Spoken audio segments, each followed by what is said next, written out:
తులారాశి వారికి మే 10, 11, 12 తేదీలలో కోట్ల ఖజానా అనేది లభించబోతుంది.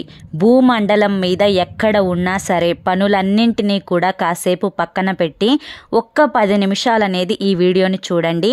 ఈ వీడియో చూస్తే మీకు పూర్తిగా అర్థమవుతుంది. ఈ యొక్క భూ ప్రపంచంలో ఎంతోమంది తులారాశి వారు ఉన్నప్పటికీ కూడాను మీకు మాత్రమే ఈ వీడియో కంటపడింది అంటే నిజంగా మీ అంత అదృష్టవంతులు మరెవ్వరూ కూడా ఉండరు అని చెప్పి చెప్పుకోవచ్చు. కాబట్టి మీకు పట్టిన ఈ అదృష్టాన్ని మాత్రం అస్సలు మిస్ చేసుకోకండి. మీకున్న దోషాలన్నీ కూడా పూర్తిగా తొలగిపోవాలి అన్నా, మీరు పట్టిందల్లా కూడా బంగారం కావాలి అన్నా నేను చివరిలో కొన్ని చిన్న చిన్న పరిహారాలు అనేవి, ఖర్చు లేని పరిహారాలు అనేవి చెప్తాను. కాబట్టి వీడియోని ఎక్కడా కూడా తులారాశి వారు స్కిప్ చేయకండి. స్కిప్ చేస్తే మీరు ఇన్ఫర్మేషన్ అనేది చాలా మిస్ అయిపోతారు. మేము చాలా చోట్ల నుంచి ఈ ఇన్ఫర్మేషన్ని సేకరించి మీకోసం ఎంతో వెతుకులాడి మరి ఈ ఇన్ఫర్మేషన్ని మీ ముందుకు తీసుకురావడం అయితే జరిగింది. ఎందుకు ఇలా చెప్తున్నాము అంటే చాలామంది కూడా చాలా రకాలుగా చెప్తారు. అందులో ఎంత నిజమో ఎంత అబద్ధమో మీకు తెలియదు. కానీ ఇప్పుడు ఇందులో చెప్పే ప్రతి అక్షరం కూడా పొల్లు పోకుండా మీ జీవితంలో జరిగి ఉంటుంది, జరగబోతోంది కూడా.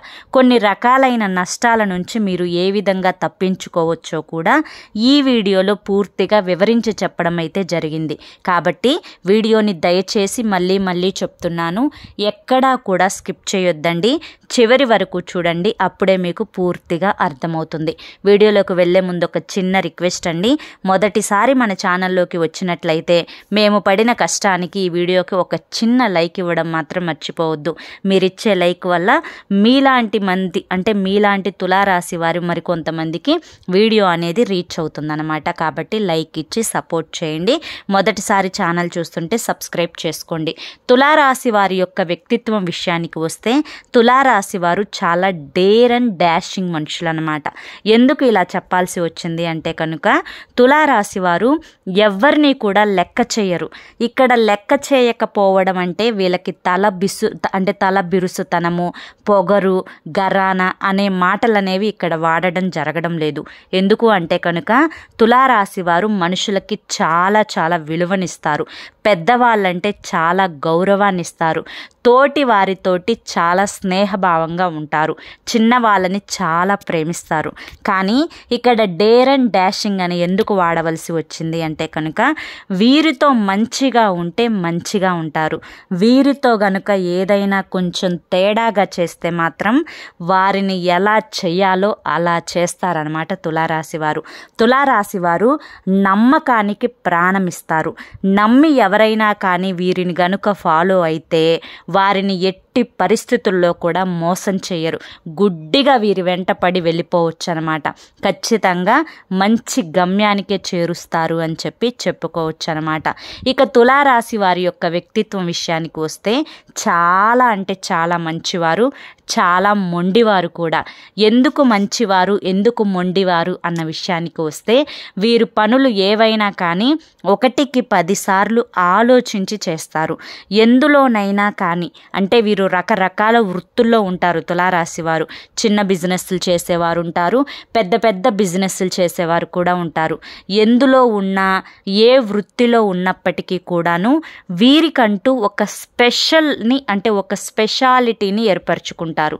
పలానా వృత్తిలో పలానా అబ్బాయి లేదా పలానా వృత్తిలో పలానా అమ్మాయి అని చెప్పి వారి పేరు చెప్పంగానే తులారాశి వాళ్ళ పేరు వెంటనే అందులో వాళ్ళు చాలా పర్ఫెక్ట్గా ఉంటారుగా, వారికి ఒక ప్రత్యేకమైన పేరుందిగా, ఒక ప్రత్యేకమైన గుర్తింపు ఉందిగా అన్నట్లుగా వెంటనే గుర్తుపట్టేస్తారనమాట. అంటే సమాజంలో, సంఘంలో వీరికంటూ ఒక ప్రత్యేకమైన గుర్తింపు, హోదా, పలుకుబడి అనేది ఉంటుందన్నమాట. ఇక తులారాశి వారు ఏదైనా కానీ వృత్తి చేసినా, ఉద్యోగం చేసినా, బిజినెస్ చేసినా ఒక్కదాని మీదనే ఆధారపడరు. ఎందుకు ఇలా చెప్తున్నాను అంటే కనుక ఒక్కదాని మీదే ఆధారపడితే ఈ రోజుల్ని బట్టి మనం లగ్జరీగా లైఫ్ని లీడ్ చేయాలి అంటే అది వల్ల అయ్యే పని కాదు.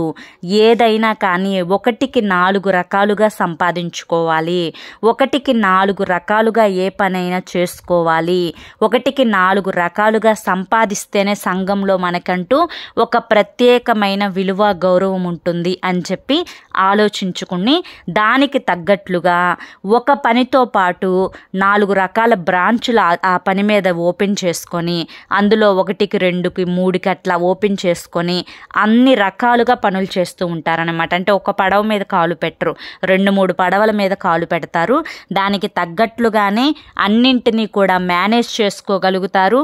కొంచెం స్ట్రెస్ లెవెల్స్ పెరిగినప్పటికీ కూడాను ప్రతిదీ కూడా బ్యాలెన్స్గా మెయింటైన్ చేయగలుగుతారనమాట. ఈ యొక్క పనుల్లో పడిపోయి ఈ మధ్య వీరికి కొంచెం స్ట్రెస్ అనేది ఎక్కువైపోవడం, కొంచెం ఆరోగ్యాన్ని నిర్లక్ష్యం చేయడం, బయట ఫుడ్ మీద ఎక్కువగా అలవాటు పడడం, అంటే ఇంటికి వెళ్ళే టైం కూడా లేకపోవడం వల్ల బయట ఫుడ్ ఎక్కువగా తీసుకోవడం, దానివల్ల కొన్ని రకాల హెల్త్ ఇష్యూస్ రావడము, కొంచెం సఫర్ అవుతున్నారు ఈ ప్రాబ్లమ్స్ వల్ల. కాబట్టి కేవలం డబ్బు మాత్రమే జీవితం కాదండి, ఆరోగ్యం కూడా మనకి సహకరిస్తేనే అట్లాంటి డబ్బు ఎంతో మనం సంపాదించుకోవచ్చు. అవును కదా.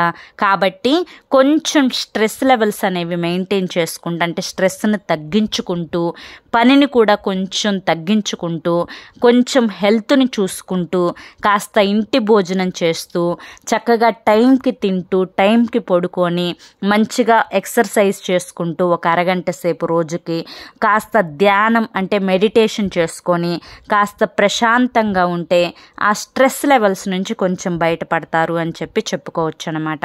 ఇక తులారాశి వారికి కుటుంబం అంటే ప్రాణం ఇస్తారండి. వారి యొక్క పార్ట్నర్ అంటే వారికి చాలా ప్రేమ ఉంటుందన్నమాట. కానీ పార్ట్నర్కి తెలియదు. అండ్ ఇప్పుడు ఇక్కడ ఆడవాళ్ళని తీసుకున్నా కానీ మగవాళ్ళని తీసుకున్నా కానీ వీళ్ళు ఏమనుకుంటారంటే మేమంటే అంత ఇష్టం లేదు, మమ్మల్ని అంతగా లెక్క చేయరు, మమ్మల్ని అంతగా కేర్ చేయరు అని చెప్పి అలా అనుకుంటారు. కానీ అది పొరపాటు. తులారాశి వారి యొక్క పార్ట్నర్ ఎవరైతే ఉంటారో, ఇటు అమ్మాయి అయినా ఇటు అబ్బాయి అయినా ఎవరైనా కానీ వారికి పార్ట్నర్ అంటే ప్రాణం అన్నమాట. పార్ట్నర్కి ఇంత నొప్పి కలగకూడదు, ఇంత వాళ్ళు మా గురించి చెడ్డగా ఆలోచించకూడదు, ఇంత బాధపడకూడదు, వాళ్ళకి లైఫ్లో ప్రతీదీ కూడా ఫుల్ఫిల్ చేసేయాలి, వారి ఆనందాలనేవి ఏవి కూడా తగ్గకూడదు అని ఈ టైప్ ఆఫ్ వ్యూలో ఆలోచించి పార్ట్నర్ని చాలా ప్రేమగా చూసుకుంటారనమాట. ఇక సంతానం విషయానికి వస్తే చెప్పాల్సిన అవసరమే లేదు. మా సంతానం అందరికంటే బెటర్ పొజిషన్లో ఉండాలి. ఇటు చదువు చదివించిన మంచి స్కూల్, బెస్ట్ స్కూల్ ఉండాలి, ఇటు కాలేజీలో జాయిన్ చేయించాలి అన్న బెస్ట్ కాలేజ్ ఉండాలి. అలా ఏదైనా కానీ, ఒక చెప్పులు తీసివ్వాలన్నా, ఒక డ్రెస్ తీసివ్వాలన్నా, ఏదైనా కానీ బెస్ట్ బెస్ట్ బెస్ట్ పిల్లలకని చెప్పి ఆలోచిస్తారనమాట. అంత పిచ్చి ఉంటుంది కుటుంబం అంటే, భార్య బిడ్డలంటే, లేదంటే భర్త బిడ్డలంటే అంత పిచ్చి ఉంటుందన్నమాట తులారాశి వారికి. నిజంగా ఫ్యామిలీ కోసం ప్రాణం ఇస్తారని చెప్పొచ్చు అనమాట. ఫ్యామిలీ కోసం ఎంత ఎఫర్ట్స్ అయినా కూడా పెడతారు తులారాశి వారు. ఇక తులారాశి వారి యొక్క ఆస్తుల విషయానికి, అంటే డబ్బుల విషయానికి వస్తే తులారాశి వారికి స్థిరాస్తులు అనేవి కొంచెం ఎక్కువగానే ఉంటాయి. అందరికీ ఉంటాయని చెప్పి నేను చెప్పడం లేదు, కానీ ఒక 100% మనం తులారాశి వారిని కేటాయించి పక్కన పెట్టుకుంటే 100లో 70% మందికి తులారాశి వారికి స్థిరాస్తులు, తండ్రి సంపాదించిన ఆస్తులు, తాతలు సంపాదించిన ఆస్తులు అనేవి కొంచెం ఎక్కువగా ఉంటాయని చెప్పుకోవచ్చు అనమాట. ఆ ఆస్తులనే బేస్ చేసుకొని దానికి తగ్గట్లుగా వీళ్ళు ఇంకొంచెం బిజినెస్లు డెవలప్ చేసుకొని ఇంకొంచెం హై లెవెల్లో ఉంటారు ఎక్కువగా తులారాశి వారు గమనించినట్లయితే. మిడిల్ క్లాస్ వాళ్ళు, అంటే లోయర్ మిడిల్ క్లాస్ వాళ్ళు చాలా తక్కువ మంది ఉంటారు తులారాశి వారి విషయానికి వస్తే. కాబట్టి తులారాశి వారికి గతంతో పోల్చుకుంటే డబ్బుకి సంబంధించి ఎటువంటి దిగులు ఉండదు అని చెప్పుకోవచ్చు అనమాట.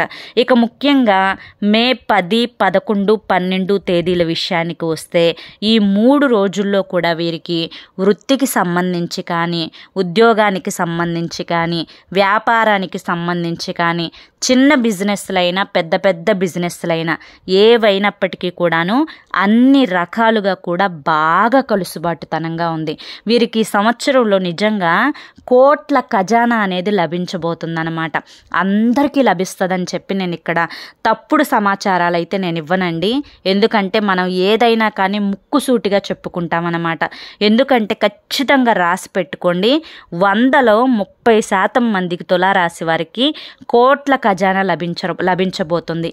నేను ఇందాక చెప్పాను చూసారా స్థిరాస్తులు అని చెప్పి, ఆ స్థిరాస్తులు అనేవి వీరికి ఇప్పుడు ఈ సంవత్సరంలో, ఈ 2025 సంవత్సరంలో వీరికి కోట్ల రేటు అనేవి పలకబోతున్నాయన్నమాట. భూములు పొలాలు అనేవి కోట్ల రేటు పలకబోతున్నాయి తులారాశి వారికి. అందుకనే చెప్తున్నాను, కోట్ల ఖజానా అనేది వీరి సంవత్సరంలో ఖచ్చితంగా కళ్ళతో చూస్తారనమాట. కాబట్టి చాలా లక్కీ అన్ని రాసుల వారితో పోల్చుకుంటే ఈ సంవత్సరంలో కాస్త కోట్లు చూడబోతున్నారు ఎవరన్నా అంటే తులారాశి వారే అని చెప్పి నేను చెప్తాను. ఖచ్చితంగా ఇది జరిగి తీరుతుంది, రాసి పెట్టుకోండి. ఈ భూమండలం మీద ఎక్కడ ఉన్నా కానీ తులారాశి వారు ఖచ్చితంగా కోట్ల ఖజానా అనేది చూస్తారనమాట. ఇక ఈ 3 రోజుల్లో కుటుంబ పరంగా చూసుకుంటే భార్యాభర్తల మధ్య మంచి అనుకూలత ఉంటుందన్నమాట. భార్యాభర్తల మధ్య మంచి అండర్స్టాండింగ్ ఉంటుంది. సంతాన పరంగా చాలా బాగుంటుంది. తల్లిదండ్రుల పరంగా కొంచెం గతంలో కొన్ని రకాల గొడవలు జరిగినప్పటికీ కూడాను కొంచెం ఇప్పుడు ఒకరినొకరు తెలుసుకొని ఒకరి మీద ఒకరికి గౌరవం ప్రేమ అనేది పెంచుకొని తల్లిదండ్రుల పరంగా కూడా చాలా అన్యోన్యంగా ఉంటున్నారు అని చెప్పి చెప్పుకోవచ్చు అనమాట. ఇక సంతాన పరంగా కూడా చాలా బాగుంటుంది. ఇక తులారాశి వారి యొక్క విద్యార్థుల విషయానికి వస్తే విద్యార్థుల పరంగా కూడా చాలా అంటే చాలా అనుకూలంగా ఉండబోతుందన్నమాట. ఇక సంతాన పరంగా ఎవరికైతే సంతాన భాగ్యం మాకు లేదు అని చెప్పి బాధపడుతూ ఉన్నారో వారికి ఉన్న ప్రాబ్లమ్స్ థైరాయిడ్ కానీ పీసీఓడి కానీ పీసీఓఎస్ కానీ ఇలా ఏ ప్రాబ్లమ్స్తో అయితే సఫర్ అవుతున్నారో వాటికి సంబంధించిన సమస్యలన్నీ కూడా పూర్తిగా దూరం అవ్వాలి అంటే కొంచెం మీరు బరువు తగ్గాలి. ఆ బరువు తగ్గడానికి కొంచెం ఆకుకూరలు ఎక్కువగా తీసుకోవడం, పండ్లు కూరగాయలు అనేవి ఎక్కువగా తీసుకోవడం, ఒక అర్ధగంట సేపు డైలీ ఏదైనా ఎక్సర్సైజ్ కానీ వ్యాయామం కానీ చేస్తూ ఉండడము, డాక్టర్ చెప్పిన మెడిసిన్ వాడుకుంటూ ఉండడం, ఇలా చేయడం వల్ల ఖచ్చితంగా ఈ సంవత్సరం లోపు ఇట్లా స్ట్రిక్ట్గా మీరున్నారు అంటే సంవత్సరం లోపు మీకు ఖచ్చితంగా సంతాన భాగ్యం అనేది ఖచ్చితంగా కలుగుతుందన్నమాట. ఇక ఎవరికైతే వివాహ యోగం లేదో వారికి వివాహ భాగ్యం కూడా కలిగే అవకాశం అయితే కనిపిస్తూ ఉంది. అంతేకాకుండా ముఖ్యంగా ఎవరైతే రాజకీయ నాయకులు ఉన్నారో, సినీ రంగ పరిశ్రమల వాళ్ళు ఉన్నారో, రియల్ ఎస్టేట్ వాళ్ళు ఎవరైతే ఉన్నారో వారికి కూడా అన్ని రకాలుగా కలుసుబాటుతనంగా ఉంది అని చెప్పి చెప్పుకోవచ్చు అన్నమాట. ఇక తులారాశి వారికి నరదిష్టి అనేది చాలా ఎక్కువగా ఉంటుంది. కాబట్టి ఆ నరదిష్టి అనేది పూర్తిగా తొలగిపోవాలి అంటే కనుక కాస్తంత మీరు బయటికి వెళ్ళేటప్పుడు నుదుటున విభూదిని ధరించడము, సింధూరాన్ని ధరించడం కానీ, అమ్మవారి యొక్క శక్తి కుంకుమను ధరించడం కానీ ఇలా చేయడం వల్ల మీకున్న నరదిష్టి అనేది పూర్తిగా తొలగుతుంది. అంతేకాకుండా ప్రతి ఆదివారం కూడా ఉప్పు ఆవాలతో దిష్టి తీసివేసుకుంటూ ఉండండి. కాస్త నెలకు ఒక్కసారైనా కానీ ఎర్ర నీళ్ళు అనేవి తిప్పివేసుకుంటూ ఉండండి. బయటికి వెళ్ళేటప్పుడు జేబులో ఒక పచ్చటి నిమ్మకాయను పెట్టుకొని వెళ్ళి బయట పనులన్నీ ముగించుకొని మళ్ళీ ఇంటికి వచ్చేటప్పుడు ఆ పచ్చటి నిమ్మకాయతోటి తలపై భాగం నుంచి ఎడమ చేతి వైపు 3 సార్లు, కుడి చేతి వైపు 3 సార్లు ఆ నిమ్మకాయని తిప్పి దిష్టి తీసివేసుకొని నిమ్మకాయని దూరంగా విసిరేయండి. దీనివల్ల మీకు అంటే మీ మీద ఏర్పడిన నరఘోష, చెడు కన్ను, దృష్టి దోషాలన్నీ కూడా పూర్తిగా తొలగిపోతాయన్నమాట. కుదిరితే ఒక సోమవారం శివాలయంలో అభిషేకం చేయించుకోండి. శనిగ్రహ దోషాలకు తైలాభిషేకం చేయిస్తూ ఉండండి అప్పుడప్పుడు. దీనివల్ల కూడా మీకు ఏమన్నా శని దోషాలుంటే పూర్తిగా తొలగిపోతాయన్నమాట. రావి చెట్టు, వేప చెట్టు కలిసి ఉన్న దగ్గర కాస్త గ్లాసుడు పాలు, నీళ్లు 2 కలిపి చెట్టు మొదట్లో పోసి నమస్కరించుకొని అక్కడ ఆవు నేతితో కానీ నువ్వుల నూనెతో కానీ దీపాన్ని పెట్టండి. బెల్లం నైవేద్యంగా సమర్పించండి. దీనివల్ల కూడా మీకున్న జాతక దోషాలు అనేవి పూర్తిగా తొలగిపోతాయన్నమాట. ఇంకా అంతేకాకుండా శనివారం ఎప్పుడైనా కుదిరితే వెంకటేశ్వర స్వామి గుడికి వెంకటేశ్వర స్వామి గుడికి వెళ్ళి తులసి మాలని సమర్పించండి. దీనివల్ల కూడా మీకు ఏదన్నా నరదృష్టి నరఘోష ఉన్నా జాతక దోషాలున్నా ఇవన్నీ కూడా పూర్తిగా తొలగిపోతాయి. ఈ 3 రోజుల్లో కూడా మీకు చిన్న చిన్న ప్రయాణాలు అనేవి తగిలే అవకాశం అయితే ఉందండి. బంధుమిత్రుల కలయిక అనేది మీకు సంతోషాన్ని అనేది ఇస్తుందన్నమాట. ఇక ఓవరాల్గా చూసుకుంటే ఈ 3 రోజులు కూడా చాలా చక్కగా సవ్యంగా సక్రమంగా జరుగుతాయి. ఎటువంటి సమస్యలు ఉండవు, ఎటువంటి ప్రాబ్లమ్స్ అయితే ఉండవు. హ్యాపీగా ఆనందంగా ఈ 3 రోజులు గడుస్తాయని చెప్పొచ్చు. అర్థమైంది కదండి. మరి తులారాశి వారికి ఈ వీడియో నచ్చింది అనుకుంటున్నాను. నచ్చింది అనిపిస్తే ఈ వీడియోకి ఒక లైక్ ఇవ్వడం మాత్రం మర్చిపోకండి. ఎందుకంటే మేము పడిన కష్టానికి మీరు ఇచ్చే లైకే మాకు కొంచెం మోటివేషన్గా ఉంటుంది. మొదటిసారి మన ఛానల్లోకి వచ్చినట్లయితే మన ఛానల్ని సబ్స్క్రైబ్ చేసుకొని సపోర్ట్ చేయండి. మీ వల్ల మరికొంతమంది మిత్రులకు వీడియో అనేది రీచ్ అవుతుంది. మరి రేపు మరొక మంచి వీడియోతోటి మళ్ళీ కలుసుకుందాం. అంతవరకు కూడా పరమేశ్వరుని ఆశీస్సులు మీ మీద చక్కగా ఉండాలని కోరుకుంటున్నా.